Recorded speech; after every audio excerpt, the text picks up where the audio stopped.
ସୁଜାତାଙ୍କ ବଢୁଛି କି ଗ୍ରହଣୀୟତା?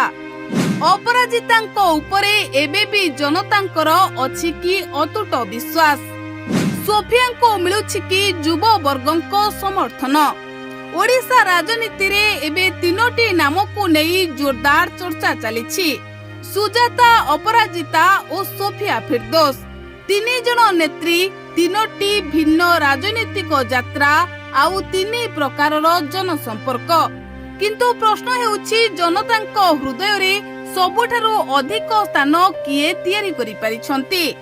ଅପରାଜିତା ଷଡଙ୍ଗୀ ପ୍ରଶାସନିକ ଅଭିଜ୍ଞତାରୁ ରାଜନୀତିକୁ ଆସି ଲଗାତାର ଜନସମ୍ପର୍କ ମାଧ୍ୟମରେ ନିଜର ଏକ ସ୍ୱତନ୍ତ୍ର ପରିଚୟ ତିଆରି କରିଛନ୍ତି। ତାଙ୍କ ସମର୍ଥକଙ୍କ ମତରେ ସେ ସବୁବେଳେ ଲୋକଙ୍କ ସମସ୍ୟାକୁ ନେଇ ସକ୍ରିୟ ରହିଛନ୍ତି।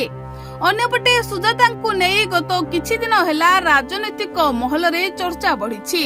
ତାଙ୍କ ସକ୍ରିୟତା ଓ ସଂଗଠନ ସହ ଯୋଡ଼ି ହେବାକୁ ନେଇ ବିଭିନ୍ନ ଆଲୋଚନା ହେଉଛି। ତାଙ୍କୁ ନେଇ ଅନେକ ନୂଆ ରାଜନୈତିକ ସମୀକରଣ ମଧ୍ୟ ଚର୍ଚ୍ଚାରେ ରହିଛି।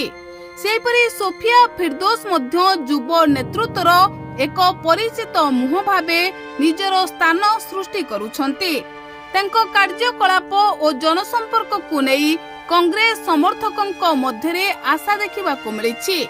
କିନ୍ତୁ ରାଜନୀତିରେ ସବୁଠାରୁ ବଡ଼ ନିଷ୍ପତ୍ତି କୌଣସି ବିଶ୍ଳେଷକ କିମ୍ବା ସୋସିଆଲ ମିଡିଆ ନେଉନଥାଏ।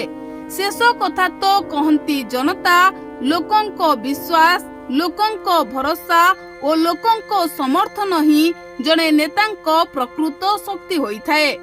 ଆପଣଙ୍କ ମତରେ ଏହି ତିନି ଜଣଙ୍କ ମଧ୍ୟରୁ କାହାର ଜନସମ୍ପର୍କ ଭଲ, କାହାର କାମ ଆପଣଙ୍କୁ ଅଧିକ ପ୍ରଭାବିତ କରିଛି, ଆଉ ଭବିଷ୍ୟତରେ କାହା ଉପରେ ଆପଣ ଅଧିକ ଭରସା କରିବେ?